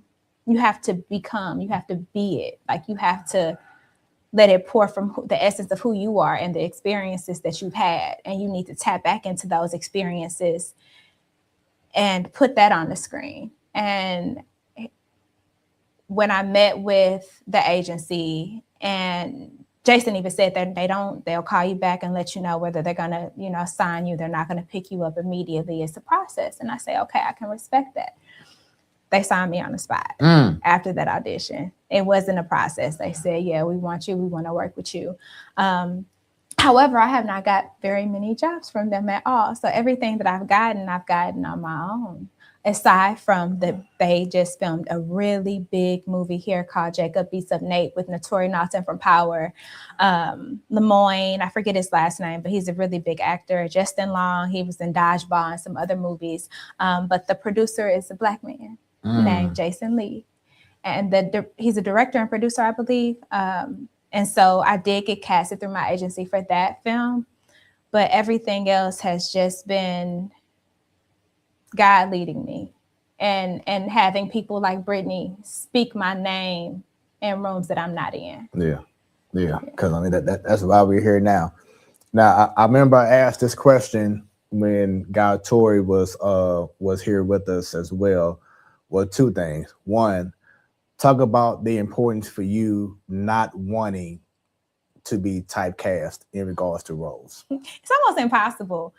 It's almost impossible because I feel like I have so much more. Like when I say I done been through some stuff and not like sexual abuse or anything like that, thank God. But like it's some things that I've had to overcome that it's a beast in me that I really can put on the screen. But everybody sees me as this nice, bubbly, pretty girl. And I get that. And I appreciate any role that I can, perform and do. I'm very grateful for. But I remember telling Brenda, let me shoot somebody, let me rob somebody, let me do it. She was like, girl, stop playing with me. She laughed at me and I'm like, Brenda, I really can do it. And I was actually on the phone with a friend of mine the other day, Adam. He does a lot of film and acting.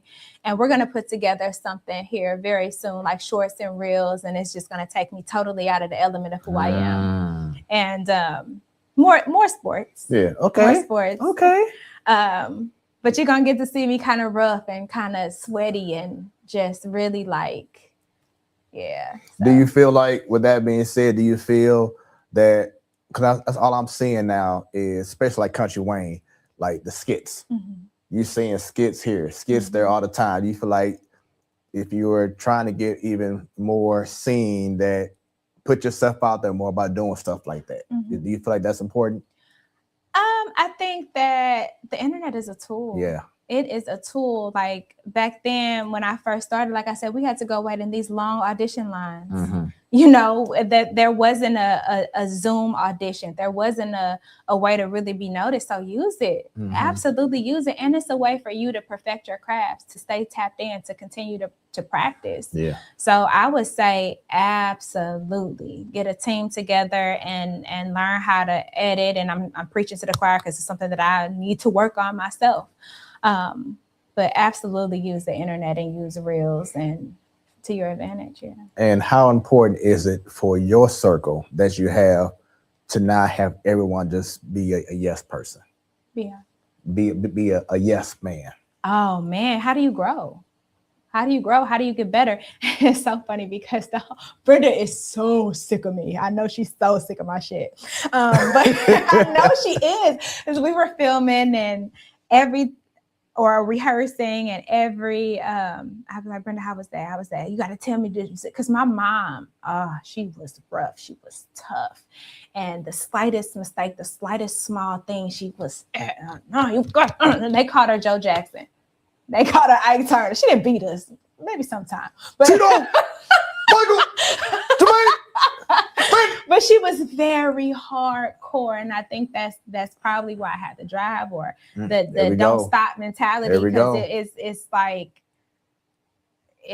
if it wasn't nothing wrong, she would find something wrong so you can make it perfect. And I know nothing's perfect, but I would always ask Brenda over and over again, is it this? Are you gonna tell me something? Give me some type of critique. Countess, you have to trust that you did it right. There's nothing that I can say, and trust me, I'm gonna say it. And I'm like, Brenda, you can't yes man me. And she was like, I'm not doing that. This is my project. You think I wouldn't mess up? And so like having somebody that's really gonna call you out on your shit. Yeah. And it's going to hold you to a level of expertise and really want you to be great at what you do is so important. They not picking at you. They loving you. They loving you because they want you to be better. Second thing that I asked back then, but I want to bring it back now, especially because he's in the building, but as an actress, talk about the sacrifices that your husband has had to make for you to be able to take certain roles. 2024 and 5, I've seen that man step up in ways that my husband didn't even know how to make taco meat. I'm sorry, baby, but you didn't. Now he is cooking Gordon Ramsay chef-inspired dishes, and I am blown away. The night shift with our children, he's never missed a beat. Like I never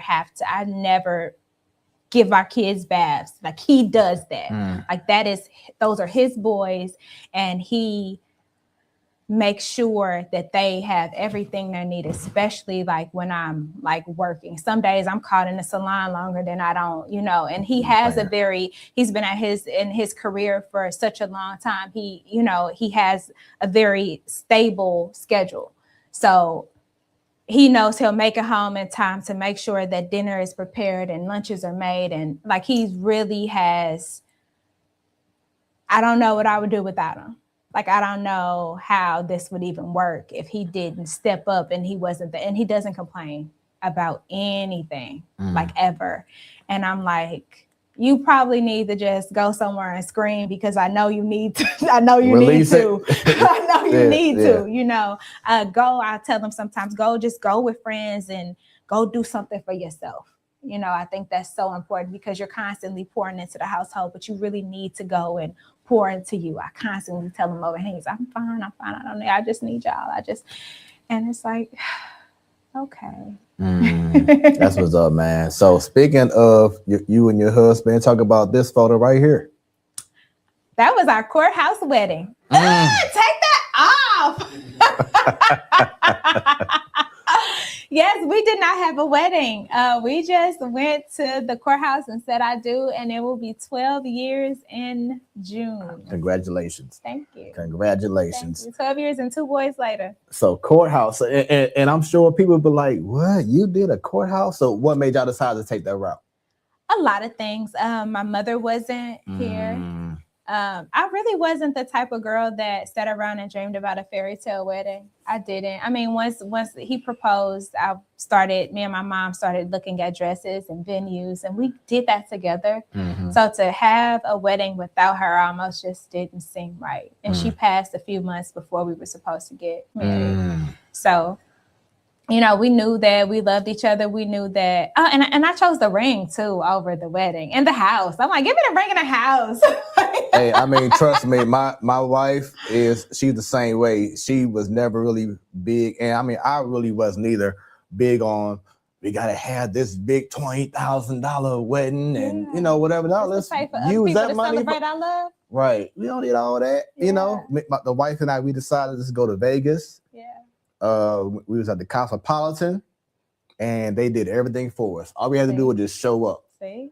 And it was just perfect. We had 10 people there, I think, you know, family, and that was it. Now some people were mad because they ain't know, because no one knew about it until I posted it. Like, boom, surprise, we're married. Yeah. But it's something that we wanted to do. Yeah. Like you said, it's not about everyone else, trying to please everyone else. No, because everyone else ain't gonna be in the bed with you. That part. Everyone else ain't this and that. So we did what we wanted to do. So what have y'all both, well, I'll ask you because he don't have a mic on right now, but what have you learned from 12 years of marriage? That you're gonna grow, and you may grow at different rates. Mm-hmm. But as long as you have communication and guide ahead and understanding each other, don't listen to respond, listen to understand. Yeah. And I think that we are learning that and applying that more than ever.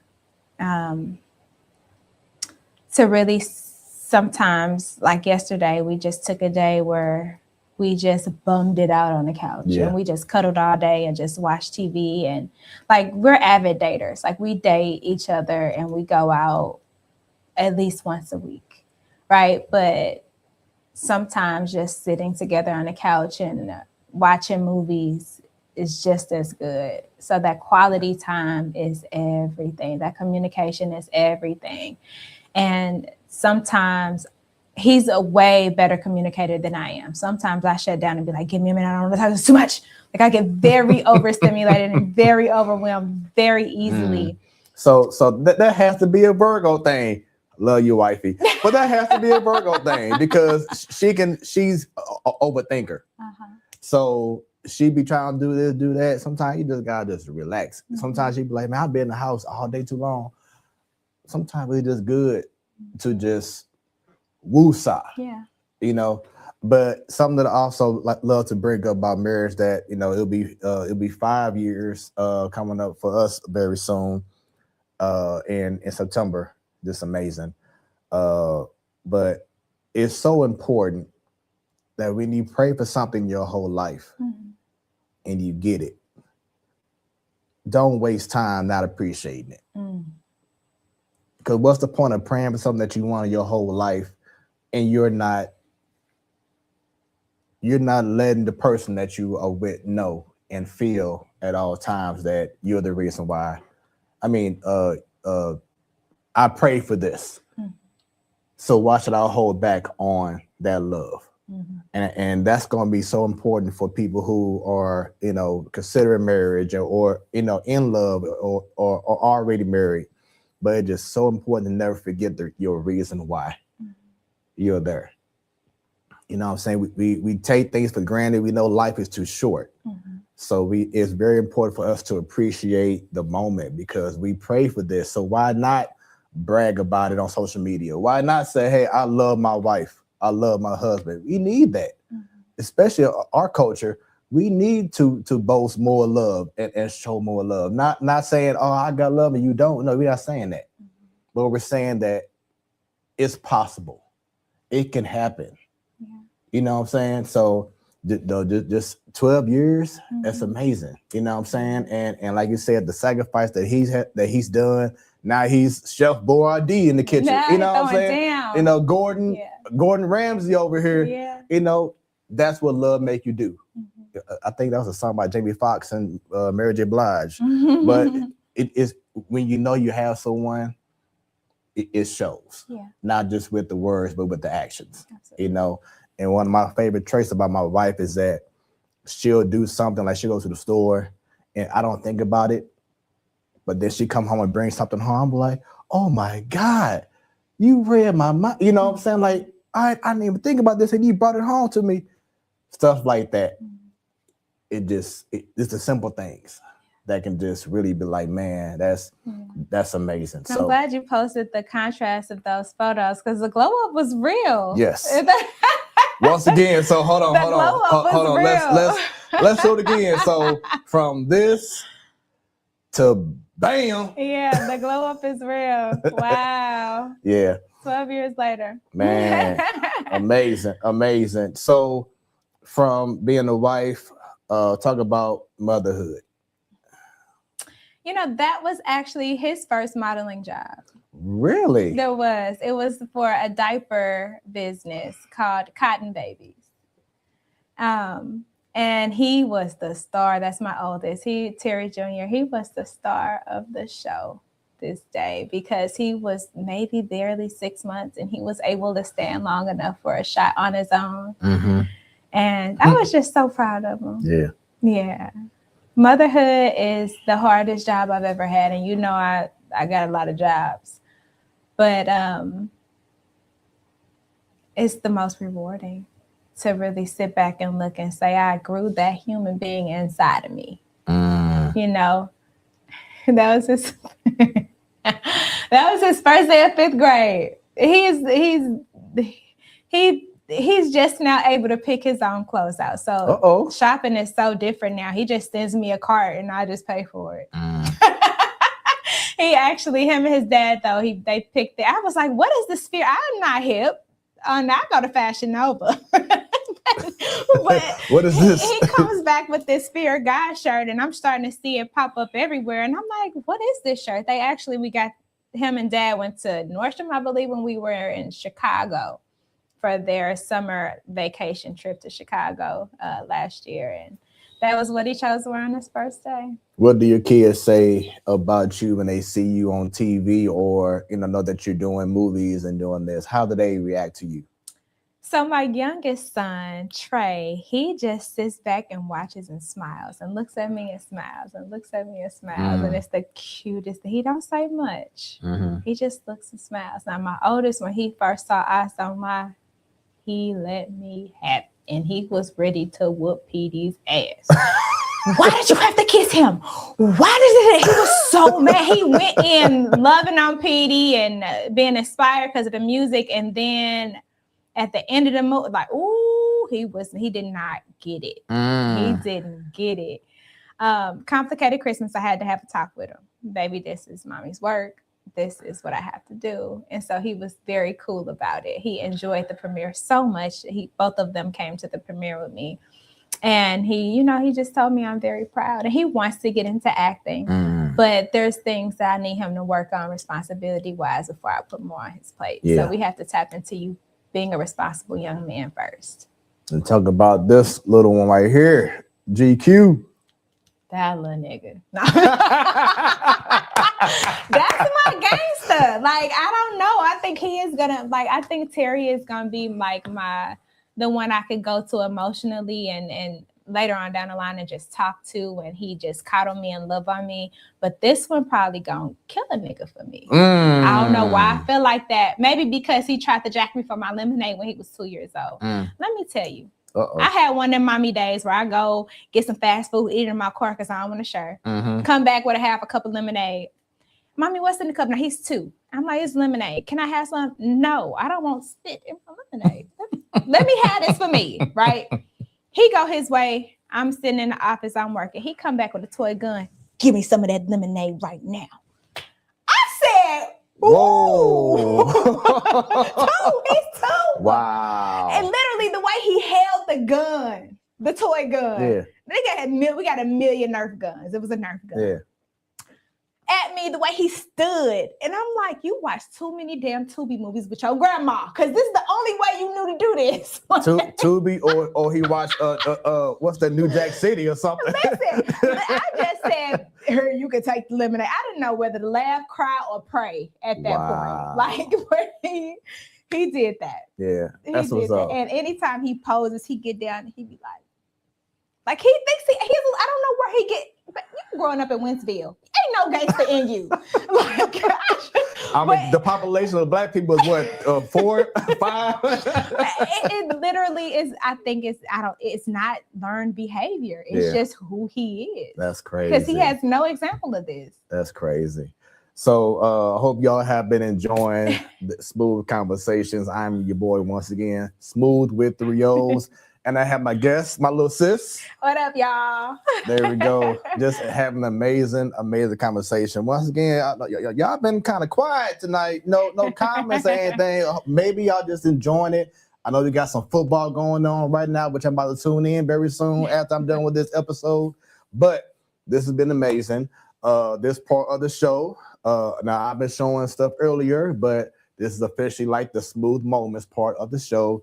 Just want to highlight certain things and just want to get your opinion, about how you felt, what was going on in this photo, etc. So let's go ahead and get into this one here. Okay. Oh, okay. That was when I was awarded for the Black Girls Who Rock Award. That was a very beautiful moment to be honored with a lot of very hardworking and elite women in St. Louis. That was a very, very beautiful event. That's what's up. And once again, putting in the hard work, seeing the reward. Our culture needs to see and feel that. Yeah. I feel it's so important that these young kids, yes, he has some that spoiled and gets, things easily, but we also need to have more people, more kids to actually feel, have that sense of knowing, hey, I need to work harder. Yeah. Not to say I want this right away. The whole microwave society needs to get back to that feeling of let me work harder and feel the reward of my hard work. And then what you see on the screen right now can happen for you as well. Yeah. So Thank you. That's what's up. This one here, I was like, wow. I think you said this one was your very first interview. Oh, rest in peace, Quan. Yeah. So that was funny. I remember, I don't even remember who held the camera for this, but I remember they couldn't get in. And I ended up seeing the owner. This was at the Ambassador. I don't know if it's called something else now. And I ended up seeing one of the owners. I was like, yo, let me get back there to get this interview with Rich Homie. And I was like, okay, no problem. And it was just he was a cool dude. He was, at the time, he was talking about the trilogy, which was his album, 3-part album. And it was a very smooth, easy interview. Smooth with 2 O's, right? With yeah. I was gonna say with 3, because that's you, but yeah. So that's what's up. That's what's up. Yeah. So rest in peace, man. Like seeing that photo, man. We just been losing so many young guys, man, in the game. The young Dolphs, and it's just been a lot of young cats, man. That this music game is different now. It really is different, and it's very unfortunate. You brought her up earlier a couple of times, but just talk about being an actress. You have so many opportunities to meet so many great people. You know what I'm saying? So how does it feel being able to meet Tori and others, now that you are, in a different stratosphere now, because you're able to see more people now and being in the rooms with other actresses and actors and entertainers. How does it feel for you? It feels great. I'm always studying and observing. Even when I watch movies, I watch it from a totally different perspective. And so just watching her work, I learned that she's a very quiet and calm woman.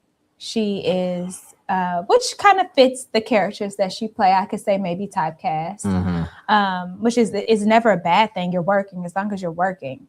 But she was very quiet. She was very calm. She was very to herself when she wasn't filming. Very natural. Everything, every movement, when when the cameras were rolling was just very natural. And so it often makes me wonder if I'm sometimes too extra. But we can only be who we are and don't apologize for it. But that is what I got from her. Her husband was there. Okay. Right by her side. You know, he's the one who took the photo. He Okay. was working on his laptop, kind of similar to what Mom is doing right now that I'm putting it all together. But yeah, she was a very cool woman, and I wish her the best success. So seeing this photo, is this one of the rare times that you feel like you're taller than someone? Man, I was not expecting that. She is a very small woman, and I'm not the tallest, but yeah. That's what's up. That's what's up. So I love doing this photo here. Because you talked about earlier, what would you say to the young lady you saw earlier that was in middle school, I believe, right? Mm-hmm. So what would you say to this precious young lady right here? Yes, baby, count. You can have it all. You will have it all, but not all at one time. I'm loving the guitar in the background too. That's like Guitar Hero before Guitar Hero came out. I don't know what it was. It was some shit my mom put on the wall. Yeah, you're gonna have a beautiful life, and it's gonna be long, and you're going to thrive because you're going to be disciplined enough to know how. And I saw this photo, and I said, "It all." Cheeks.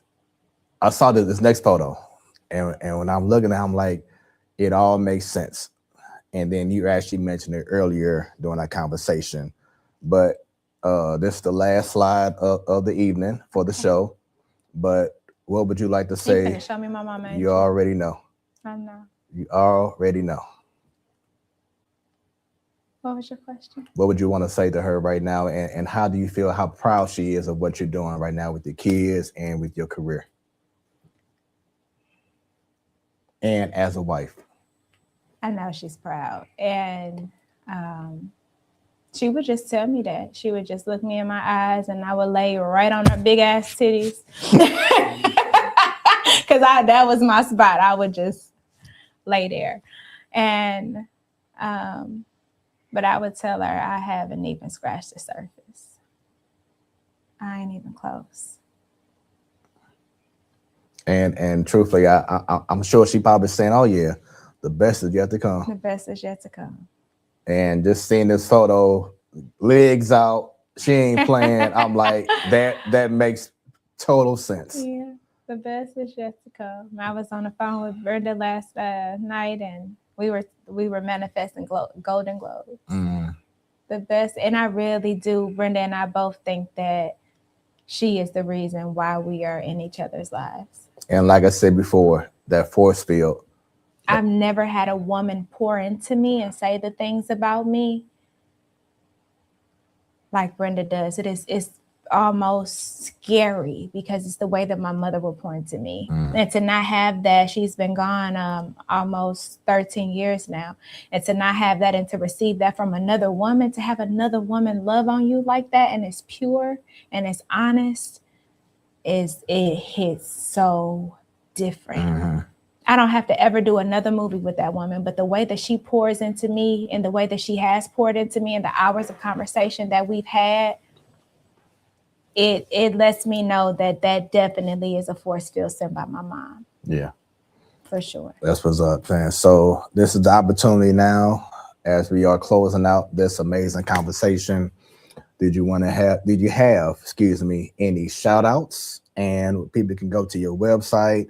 How can people reach you for your personal training or for herbals or for your hair, getting your hair done? How can people get at you? And once again, any special shout outs? Camera is all yours. Hey, y'all. First of all, thank you so much for watching. Shout out to God, for even creating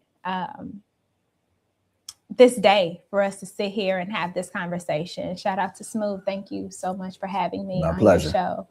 Shout out to my husband, my father, my mother-in-law for holding it down to make sure that we can be here and our kids are safe and happy. Shout out to the City Barber and Beauty Salon. That's where you can come and get your hair cared for by me. You haven't had your hair shampooed and loved on until you have it done by me. If you need the link, I can send it to you, or you could just download the app, the City Barber and Beauty Salon. If you'd like to purchase any of my herbal products, you can just go to blbcherbals.square.site. I do not personal train anymore. The gym is for me, so don't ask. Please follow my Instagram at Countess Danielle. A lot of content is posted there. And be on the lookout for the latest music video with national recording artist Marcus Anthony. He is not from here. He is from LA.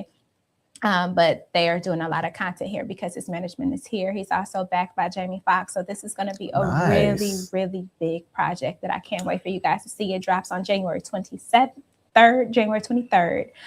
And did I miss anything? I think I did it. I got it all.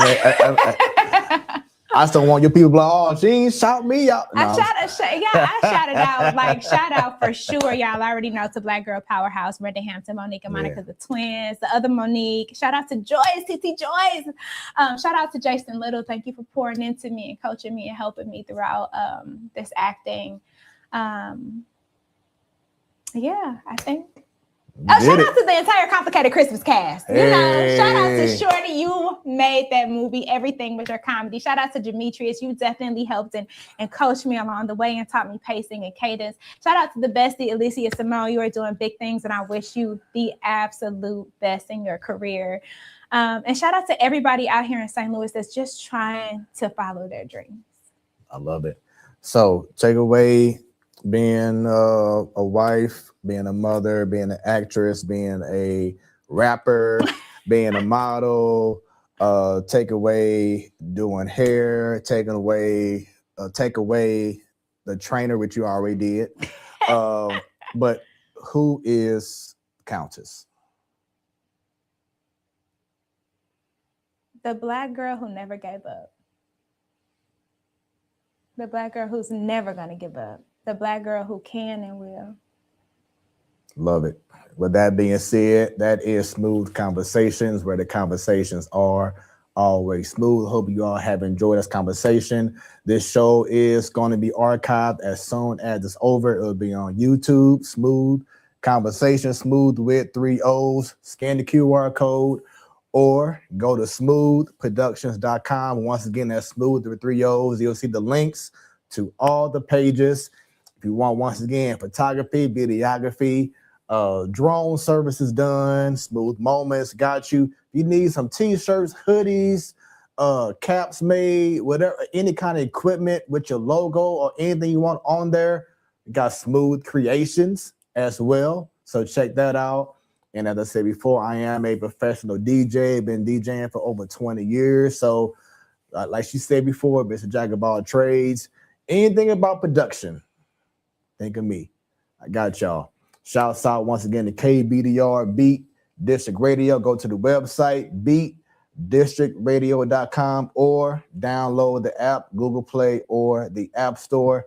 Smoooth Conversations, where the conversations are always smooth.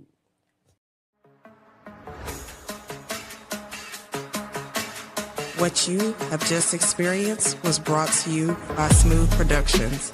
Until next time, stay tuned and stay smooth.